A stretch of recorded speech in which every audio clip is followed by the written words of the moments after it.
काय हरकत अहो अध्यक्ष महोदय, मी बिलावर बोलतोय. नाही. होय तर त्यांना मी ऐकतोय नाही, तुम्ही उरका उरका म्हणताय तर मी बसतो खाली. ऐकतोय मी कुठं रिपिटेशन नाही, मी रिपीट कुठलाही मुद्दा बोललेलो नाही महोदय.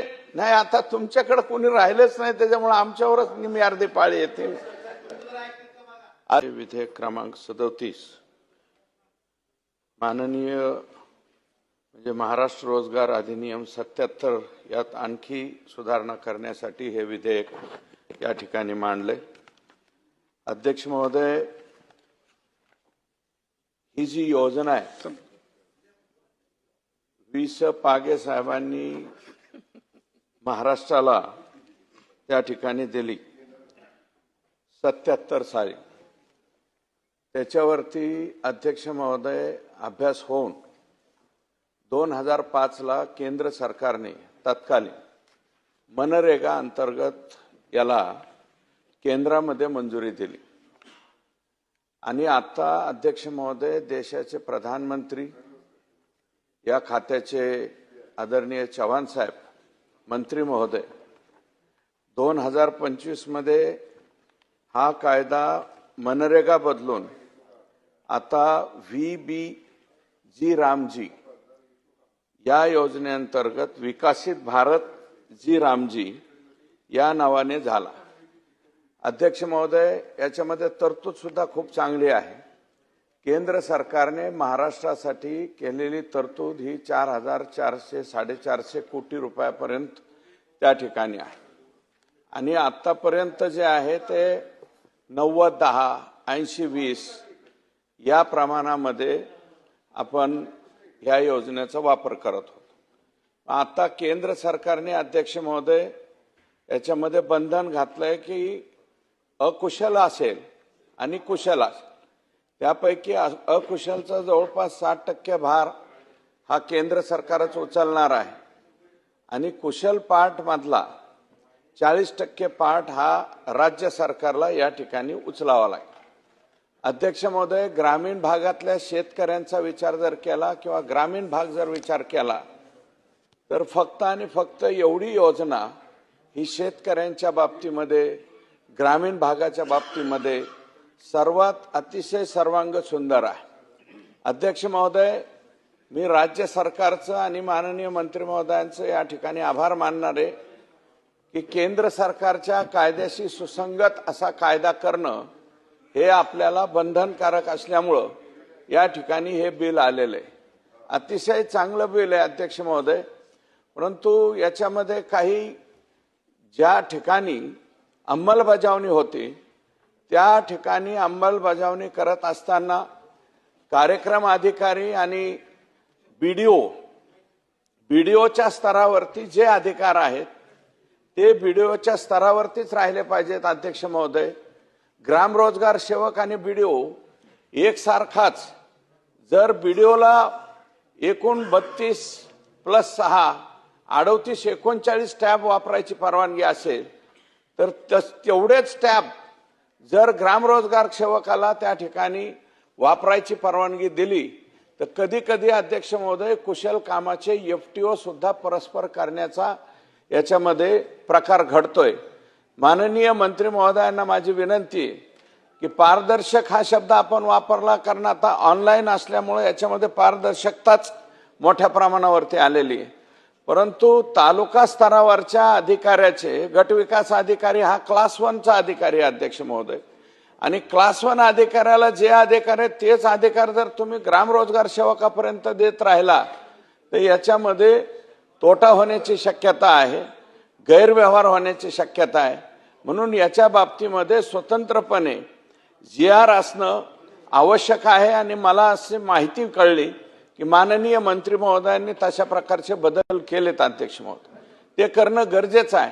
अध्यक्ष महोदय, फळबाग लागवड योजना असेल, शेत तलाव असेल, विहीर असेल, गायगोठा असेल, शेळी पालनाचं शेड असेल, हे सगळ्या योजना ज्या शेतकऱ्याला आणि आता मंत्री महोदयांनी सांगितलं की आणखी काही योजनांचा समावेश आम्ही याच्यामध्ये करतोय. तर नवीन कोणत्या कोणत्या योजना याच्यामध्ये समाविष्ट आपण केलेल्या आहात आणि त्याची प्रायोरिटी बेस काय अध्यक्ष महोदय. जलसंधारणाला अगोदर महत्व राहील का? सार्वजनिक रस्त्याच्या बाबतीमध्ये सुद्धा याच्यामध्ये महत्व राहील का? आणि अध्यक्ष महोदय 60-40चा रेशो आपण स्वीकारलेला आहे अध्यक्ष महोदय, तर तेवढी तरतूद सुद्धा अध्यक्ष महोदय या ठिकाणी होण्याची आवश्यकता आहे. जर केंद्र सरकारने 4,500 कोटी रुपये त्या ठिकाणी दिले आणि कुशल कामाचा जो भाग आहे त्यातला 40% शेअर जर राज्य सरकारला या ठिकाणी वापरायचा असेल तर तेवढी 40%ची तरतूद सुद्धा अध्यक्ष महोदय वर्षभराची या ठिकाणी करून ठेवण्याची आवश्यकता आहे. कारण ही एकमेव योजना आहे.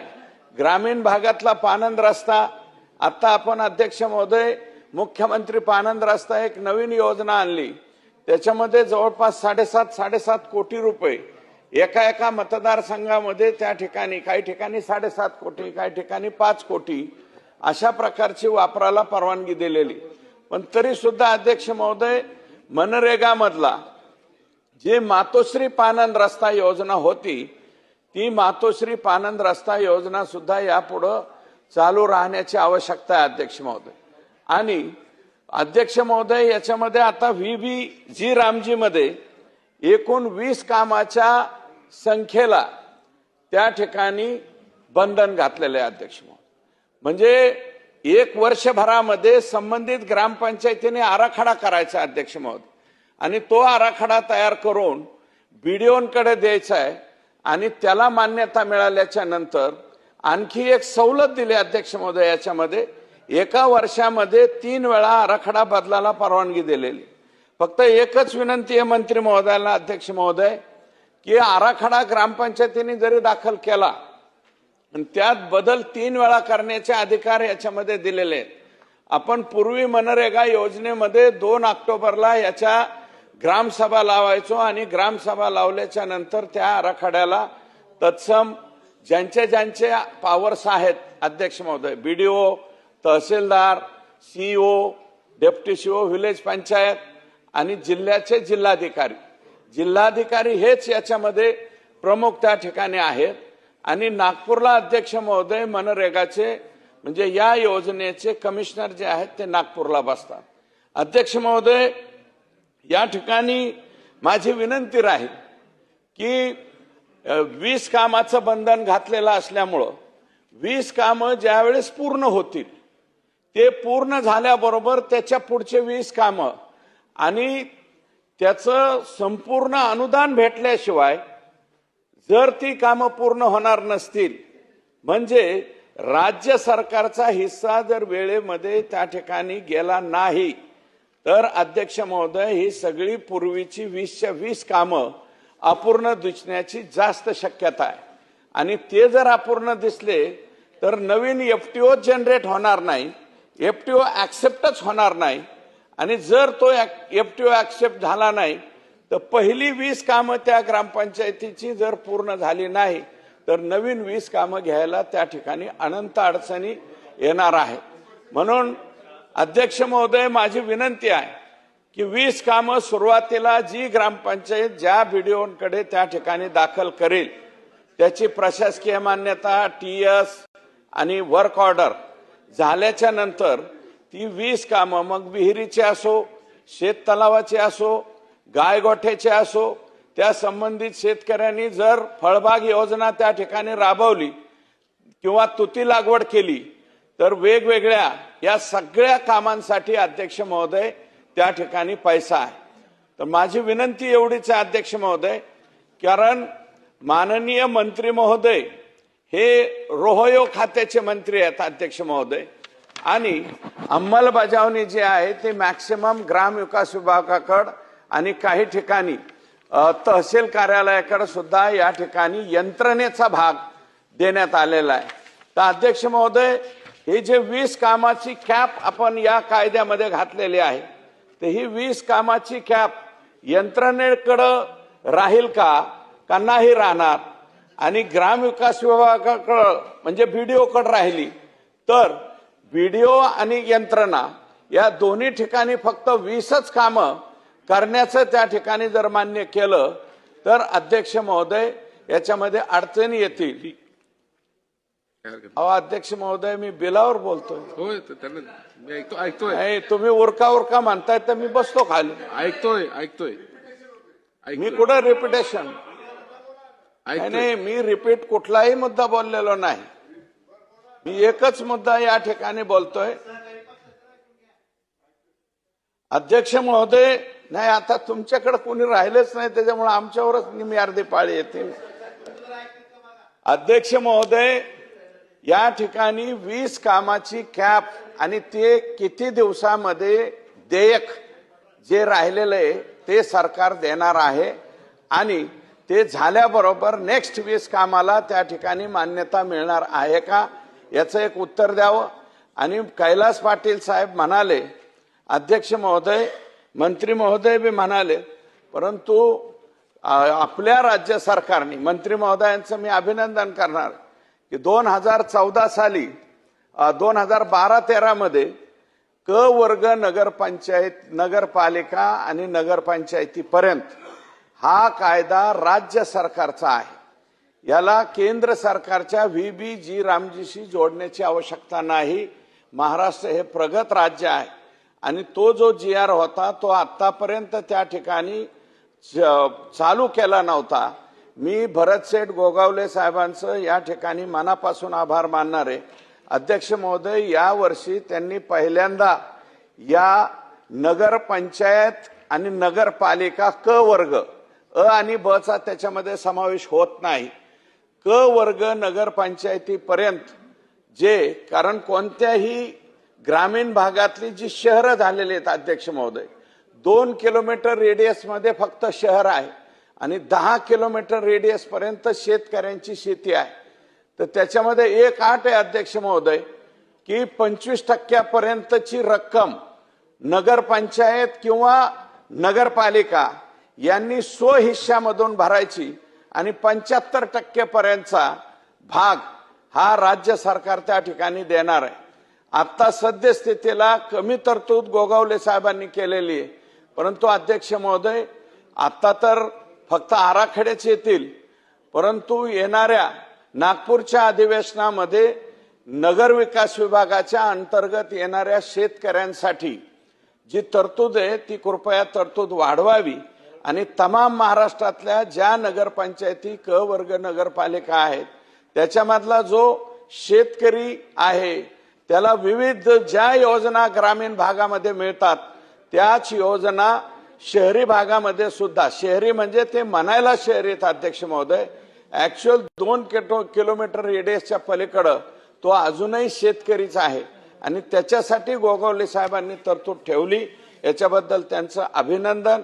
आणि येणाऱ्या नागपूरच्या अधिवेशनामध्ये म्हणजे हिवाळी अधिवेशनामध्ये त्यासाठी भरीव तरतूद या ठिकाणी करावी आणि त्या करावी अशा प्रकारची विनंती करतो आणि माननीय मंत्री महोदय आणि सरकारचं अभिनंदन करतो आणि या बिलाला पाठिंबा देतो आणि थांबतो.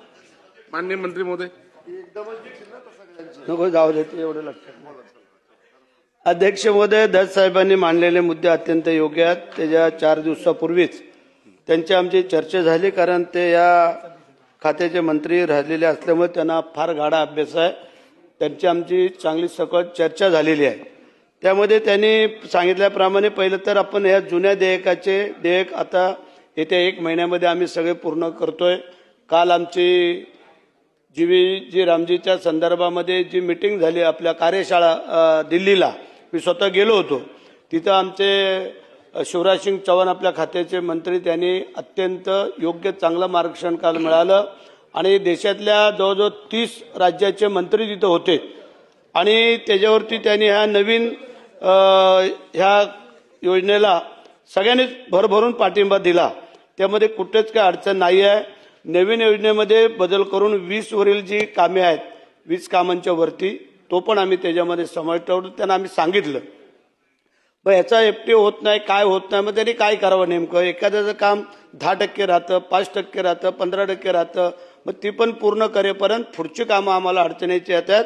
ते दत्तसाहेब आपण सांगितलं तो मुद्दा आम्ही तिथं करून त्यांच्याकडनं मान्य करून घेतलेला आहे.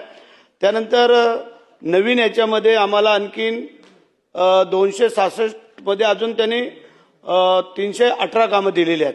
त्यामध्ये महत्त्वाची आपल्या शेतकरी कुटुंबाला लाभ होणारी कोल्ड स्टोरेजचं आहे, सोलर लाईट आहे, CNB बंधारे आहेत, ग्रामपंचायतची इमारत, शाळा खोल्या, अंगणवाडी, आणखीन काय त्यामध्ये योजना, अशा योजना आहेत. तर मी त्यांचं परिपत्रक आपल्या सगळ्यांना आमदार लोकांना आणि मंत्री लोकांना ते देतो की जेणेकरून ह्या 318 योजना काय आहेत, त्यात किती आपल्या लाभाच्या आहेत हेही तुम्हाला देतो. त्यानंतर काही अधिकार केंद्राचे आहेत आपल्या ह्या योजना, कारण केंद्र 60चा रेशो देत आहे, बाकी देत आहेत, आपण मागे सांगितलं. तर त्याच्यामध्ये केंद्राला आम्ही काल विनंती केली की आम्हाला जे 90-10, 80-20, 75-25 हा जे काय आम्हाला म्हणजे सिमेंट कॉन्क्रीटचे रस्ते असतील, पेवर ब्लॉक असतील किंवा अदरवाईज, तर त्यासाठी आमचा थोडा विचार करावा, कारण राज्याला सगळ्याच राज्यांना तेवढा भार सोसता येत नाही आहे. तो आम्ही विचाराधीन त्यांना काल कल्पना दिलेली आहे. आणि मग हा जो नवीन कायदा आता उद्यापासून आपण लागू करतोय, उद्या लागू झाल्यानंतर परवा आम्ही पालघरला त्याचं उद्घाटन करतोय आणि संपूर्ण देशभर सगळ्यांनाच सांगितलेलं आहे. आणि त्यांनी जो शेतकऱ्यांच्या आणि गरीब कष्टकरी ग्रामीण भागासाठी हे आणलेलं, त्याच्यामध्ये जे जे सदस्य जे काय सांगतील त्याचा विचार करू आणि त्याला योग्य मार्ग देण्यात